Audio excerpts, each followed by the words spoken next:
자, 그러면 이어서 강의를 진행하도록 하겠습니다. 자, 이번 시간에는 클라이언트 측에서 서버로 데이터를 전달하는 방법에 대해서 알아보는 시간을 갖도록 할게요. 서블릿이라는 패키지에서 new 서블릿 하신 다음에 여기서 클래스 이름으로 이제 파라미터 서블릿이라고 적어주십시오. 파라미터 서블릿. 네. 그 다음에 next 하시고요. 여기서 URL 매핑을 좀 바꿔주겠습니다. 여기서 그냥 파라미터라고 해주시고요. .do 해서 파라미터.do로 요청을 하겠습니다. 그러면 이 파라미터 서블릿이 그 요청을 해결하겠죠. 자, OK를 누르시고요. 여기서 next 하신 다음에 이 콘스트럭터 안 쓸 거니까 꺼주시고요. 여기서 do post to get, 예. 그리고 서비스까지만 체크해 주세요. 자, 그 다음에 finishi를 눌러주십니다. 자, 필요 없는 것부터 일단 다 지울게요. 자, 요거 지워주시고요. 자, 이 주석도 지우고, 이 to도 지우겠습니다. 이 주석 지우고, 예, 요거 다 지워주시고요. 요거 다 지워주시고, 이런 식으로, 네, 다 지워주세요. 자, 이제 이것도 마지막으로 지워주세요. 자, 그러면 이렇게 깔끔해졌죠? 그러면 parameter.duo로 요청을 하는데 데이터를 보내는 그런 이제 HTML을 한번 만들어 보도록 할게요. 그럼 그 HTML 페이지에서 이 parameter.do라는 요청으로 이제 서버로 데이터를 전달하면은 그것을 여기서 한번 받아서 한번 사용해 보겠습니다. 자, 그러면은 HTML 만들어야 되니까 웹 컨텐트 밑에서 HTML 파일 하나 만들어 주세요. 자, 여기서 폴더 해주시고요. HTML이라는 폴더 하나 만들어 주신 다음에 그 안에서 new HTML 파일 HTML 이름은요. 이 join.html이라고 하겠습니다. 예, join.html. 자, 그럼 HTML 하나 만들어졌고요. 자, 여기서 body 안에서 폼을 하나 지정할 겁니다. 폼 태그를 하나 지정할게요. 폼 태그. 자, 속성을 적어 주실 건데 메소드는 일단 get 방식으로 한번 보내볼게요. 자, 폼으로 데이터를 전송할 건데 메소드를 get으로 한번 적어 볼게요. action은 해서 점점 슬러시 파라미터 점 do 파라미터.do로 할게요. 자, 그 안에서 input 태그 하나 적을 건데 name은 name place 홀더는 이름을 입력하세요 라고 쓸게요. 그리고 예, input 태그 끝내주시고요. br 태그 하나 넣어주세요. 됐나요? 자, 그 다음에 이름과 취미를 넘길 건데요. 취미는 체크박스로 만들도록 하겠습니다. 자, 그래서 여기에서 취미라고 밖에서 먼저 써 넣어주시고요. 취미 땡땡 콜론 input 타입은 체크박스. 자, name은 합이라고 적어주세요. 취미니까 합이. 그다음에 value를 적어주시고 바로 닫아주신 다음에 input 태그를 끝내주시고요. 마지막에 독서라고 적어주세요. 그리고 value 안에 독서라고 또 적어줘야겠죠? 네. 요거를 독서에서부터 input 태그까지 복사를 한 다음에 밑에다가 두 개를 더 넣어줄게요. 취미는 여러 개를 고를 수 있어야 되잖아요. 그래서 취미를 딱 세 개만 적겠습니다. 영화, 그리고 value도 영화, 그리고 세 번째 것은 운동, 그리고 이것도 운동. 이렇게 적어 주십니다. 그래서 여기서 br 태그 하나 더 써 넣어 줄게요. 그리고 마지막에 서브밋 버튼 하나 만들어야겠죠. input 타입은 submit, value는 get 한 다음에 전송 이렇게 적어주세요. get 방식으로 전송하는 겁니다. 자, 그러면 네, 이렇게 닫아주시면 끝나요. 자, input 태그는 이렇게 끝에를 닫아주셔도 되고요. 안 닫아주셔도 상관없습니다. 근데 여기 습관이 들어서 이렇게 닫아주도록 할게요. 자, 그러면은 이제 parameter.do로 요청을 하는 그런 폼 태그를 하나 만들었고요. 그냥 자신의 이름과 자신의 취미를 복수게 전달할 수 있는 그런 폼 태그입니다. 자, 그러면 요거를 그대로 복사를 해서요.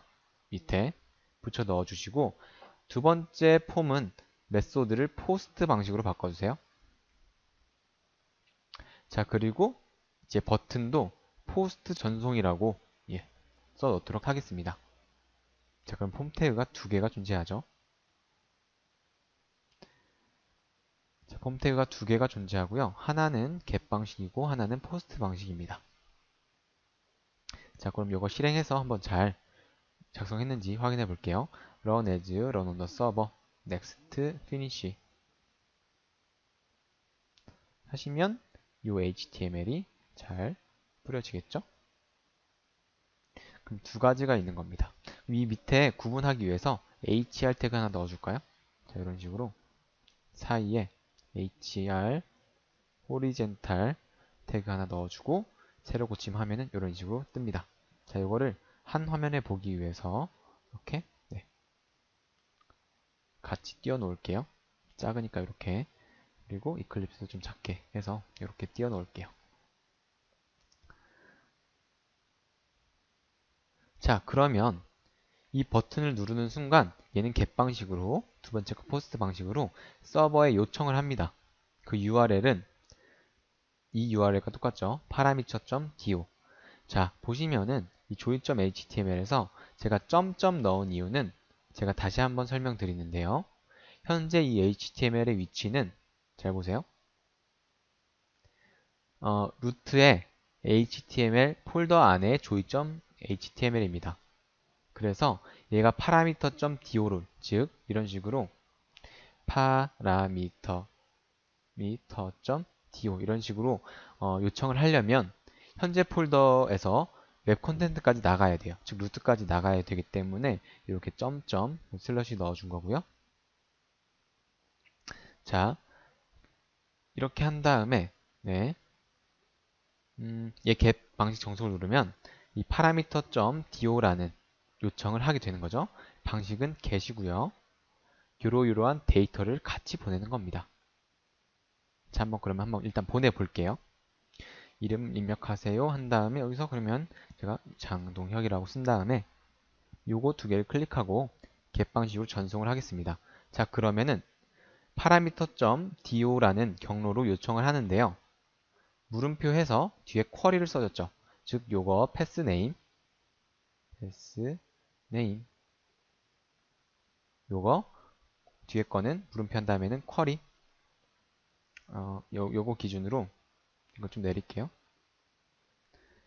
자, 이 물음표를 기준으로 여기는 패스네임, 여기는 쿼리인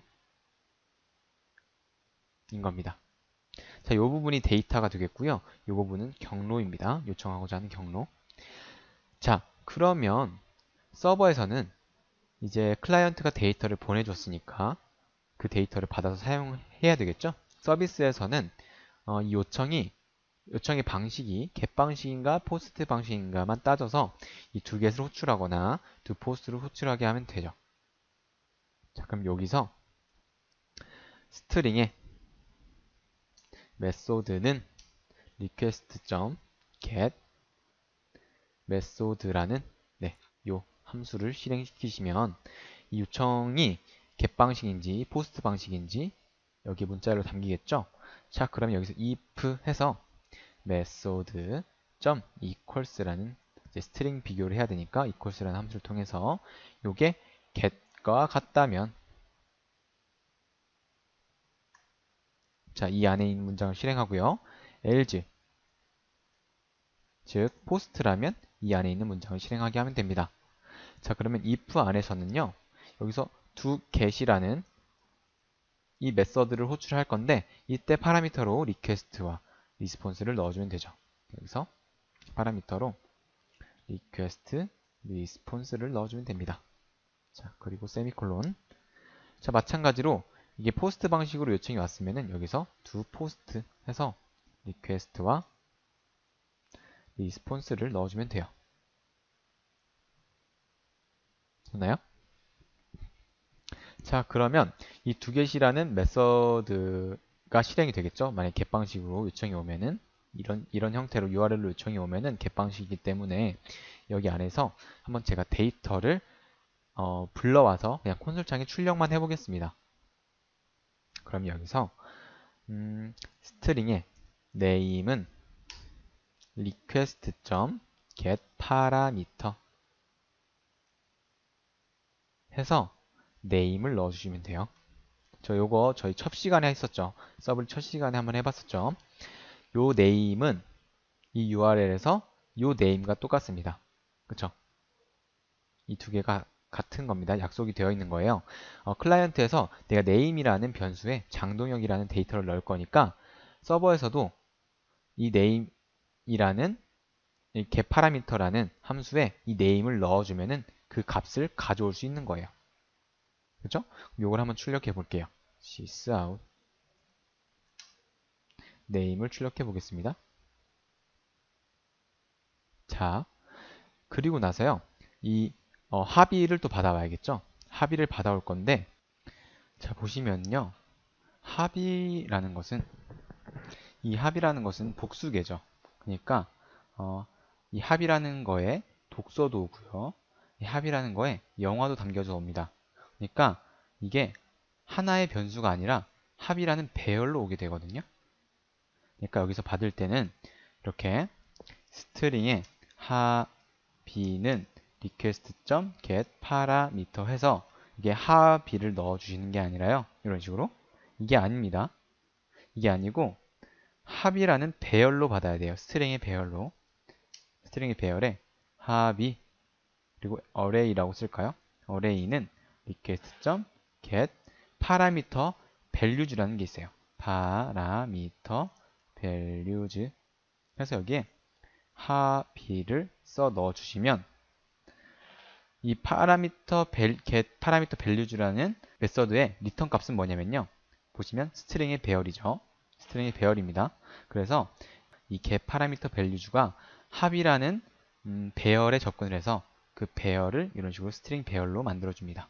그러니까 배열은 첫 번째 인자로서 독서, 두 번째 인자로서 영어가 들어있겠죠. 그럼 얘네들이 잘 도착했는지 한번 출력해 봐야 되니까 얘네도 마찬가지로 포문을 쓸게요. 개선된 포문을 써서 스트링에 합의 그리고 콜론 합의 어레이 이런 식으로 쓸게요. 그러면 합의 어레이라는 배열에서 요소를 하나씩 꺼내와서 반복을 들면서 여기서 진행을 하겠죠. 그러면 여기서 sysout해서 이 합의를 출력해 보겠습니다.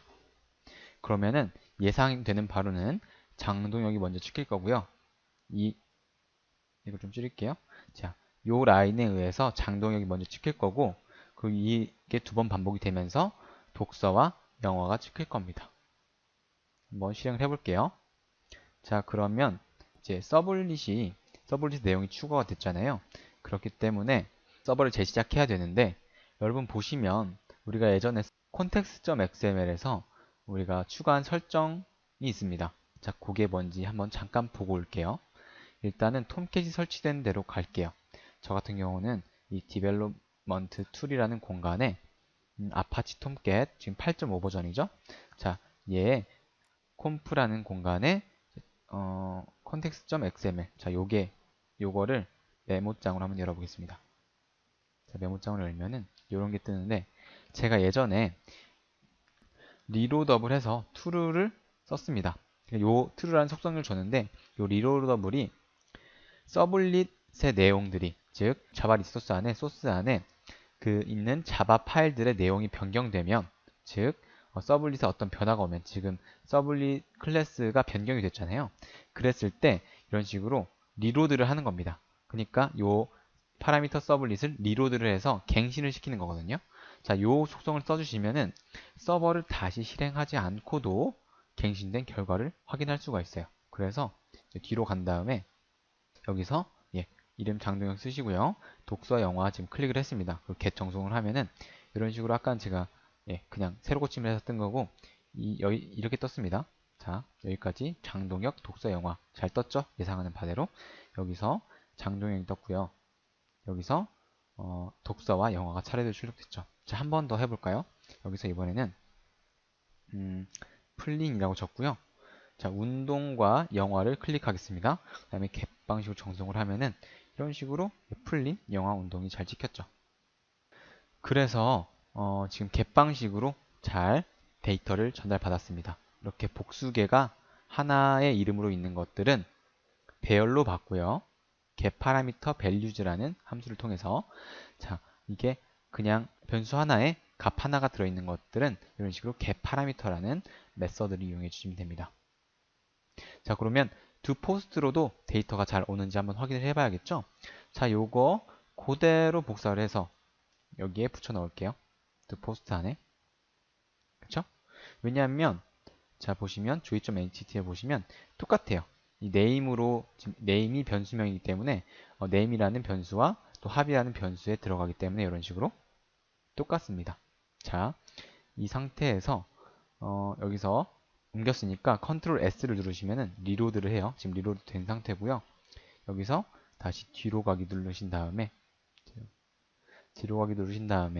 여기서 이번에 밑에에서 홍길동이라고 써볼까요? 홍길동 하고 독서만 클릭하겠습니다. 그 다음에 포스트 방식으로 전송을 눌렀어요. 자, 그러면 이런 식으로 막 외계어가 뜨죠? 그쵸? 우리가 알 수 없는 문자들이 막 마구 뜹니다. 자, 이게 왜 그러냐면 제가 설명을 간단하게 드려볼게요. 위에 아까 전에 이 get 방식으로 전송할 때는 우리가 데이터를 어디에 담아서 보냈죠? 이걸 다시 한번 get 방식 전송을 해볼까요? 데이터를 이 URL로 보냈습니다. 그렇죠? 우리가 이 데이터를 URL로 보냈는데 그렇게 되면은 그 톰캣에서 이 인코딩 방식을 지정을 해줬거든요. 우리가 이미 톰캣에도 이 인코딩 방식이 지정되어 있습니다. 자, 그걸 지정한 부분을 다시 한번 확인하러 가볼 건데요. 보시면 여기서 이 server.xml 있잖아요. 이 톰캣 위치에서 콤프 위치에서 server.xml에서 이것을 메모장으로 한번 열어볼게요. 자, 메모장으로 열게요. 자, 그러면 예전에 우리가 여기에서 처음 이 웹 프로그래밍 강의 시작할 때 제가 요거를 적어줬었습니다. 잠시만요. 예, 요거를 적어줬거든요. 이 커넥터 안에 포트를 9090으로 바꿨고요. 자, 그리고 URL 인코딩을 UTF-8로 적었죠. 그러니까 이 URL 인코딩이라는 것은 클라이언트 측에서 요런 URL로 접근했을 때 이것을 내가 해석하는 것을 UTF-8 방식으로 하겠다는 거거든요. UTF-8이라는 인코딩 방식은 한글을 제대로 읽어올 수가 있어요. 자, 그렇기 때문에 여기서 get 방식으로 했을 때는 인코딩이 깨지지 않고, 즉 글자들이 한글이 깨지지 않고 잘 불러왔었습니다. 하지만 포스트 방식으로 우리가 데이터를 보낼 때는요, 이렇게 URL을 통해서 데이터를 보내는 게 아니라 내부적으로 숨겨진 공간에 저희가 데이터를 담아서 그 박스 자체를 보내는 거기 때문에 여기서 URL 인코딩을 지정해 줘야 돼요. 별도로요. 그래서 여기에 따로 쓰겠습니다. 맨 위에 할 건데요. 포스트 방식으로 한글 데이터를 보낼 경우 리퀘스트의 인코딩 방식을 지정해 줘야 한글이 깨지지 않는다 라는 것이죠. 그럼 여기서 request.set 캐릭터 인코딩이라는 게 있어요. request.get 캐릭터 인코딩. 자, 요 애를 여기에 파라미터로 UTF-8을 넣어주세요. 자, 됐습니까? 자, 그러면은 이제 한글을 잘 불러올 수가 있는데요. 그러면 이게 잘 불러와지는지 한번 지금 저장을 하니까 이런 식으로 다시 톰캣이 로드를 했죠. 자, 이 상황에서 자, 제가 여기서 다시 홍길동 쓱 썼고요. 그 다음에 독서 누른 다음에 포스트 방식으로 전송을 할게요. 자, 그러면은 깨지지 않고 잘 도착을 했습니다. 그러니까 클라이언트에서 포스트 방식으로 데이터를 보낼 수 있는 것은 이 폼에서 메소드를 포스트로 한 다음에 보내는 방식밖에 없어요. 이 방식 외에는 절대 포스트 방식으로 데이터를 전송할 일이 없습니다. 자, 그렇기 때문에 자, 이 상황에서 내가 이 안에 어떠한 데이터를 보낼 건데 그 데이터에 한글이 포함되어 있다면 서버 측에서 그 데이터를 받을 때 리퀘스트에 set character encoding이라는 메서드를 실행하면서 그것에 한글을 잘 디코딩 할 수 있는 그런 인코딩 방식을 집어 넣어 주셔야 돼요. 꼭 UTF-8이 아니어도 상관없는데 보통 UTF-8을 많이 사용하기 때문에 UTF-8을 넣어 주셔야 됩니다. 자, 그러면은 이 포스트 방식으로 한글을 보내도 잘 깨지지 않고 받아올 수가 있다는 거죠. 자, 오늘 한 거 다시 한번 제가 짚어 드릴게요. 일단 폼으로서 서버 쪽에 요청을 했습니다. 액션에 요청 경로를 넣어 줌으로써 서버에 요청을 했죠. 자, 그때 폼 태그를 이용해서 데이터를 보냈습니다. 데이터를 보내는데 첫 번째는 get 방식, 두 번째는 포스트 방식. 자, 여기서 요청을 하게 되면요. 여기서 서비스라는 메서드가 그 요청을 받죠.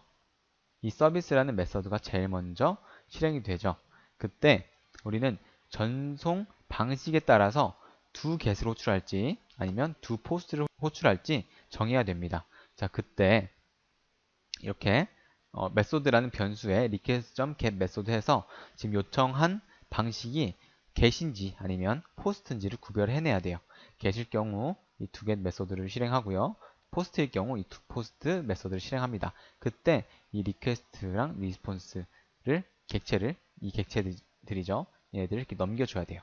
토스를 해야 됩니다. 배구로 따지면 토스를 해서 이렇게 실행을 하게 되면은 get 방식일 때는 두 get이, 포스트 방식일 때는 두 post가 실행이 되죠. 자, get 방식일 때는 URL로서 우리가 데이터를 보내는 거니까 따로 이렇게 set character encoding을 할 필요는 없다 라는 거고요. 그때 데이터를 받아오는 방식은 두 개가 있는데 이게 변수 하나당 데이터가 하나만 들어있으면 이런 식으로 get parameter를 사용하시면 되고요. 변수 하나에 이 합이라는 변수 하나에 여러 개의 데이터가 있다. 그러면은 이렇게 get parameter values라는 메서드를 사용하시면 됩니다. 자, 그것을 이렇게 각각 변수와 배열로 받았고요. 그걸 출력해 줬습니다. 자, 밑에서도 똑같은데요. 두 포스트에서도 똑같은데 여기서 포스트 방식으로 데이터를 받아올 때 혹시라도 한글이 끼어 있으면 한글이 없으면 상관없거든요. 한글이 들어 있으면 set character encoding이라는 request.set character encoding이라는 메서드를 실행해서 그때 한글을 잘 디코딩 할 수 있는 인코딩 방식을 지정해 줘야 된다라는 겁니다. 자, 그래서 UTF-8 넣었고요. 여기서 포스트 방식으로 데이터를 전달받았어도 한글이 깨지지 않고 잘 데이터를 전달받았습니다. 자, 이렇게 해서 서블릿 기초 강의를 모두 마치겠고요. 다음 시간에는 JSP를 처음으로 한번 공부해 보는 시간을 가질게요. 그러면 수고 많으셨습니다.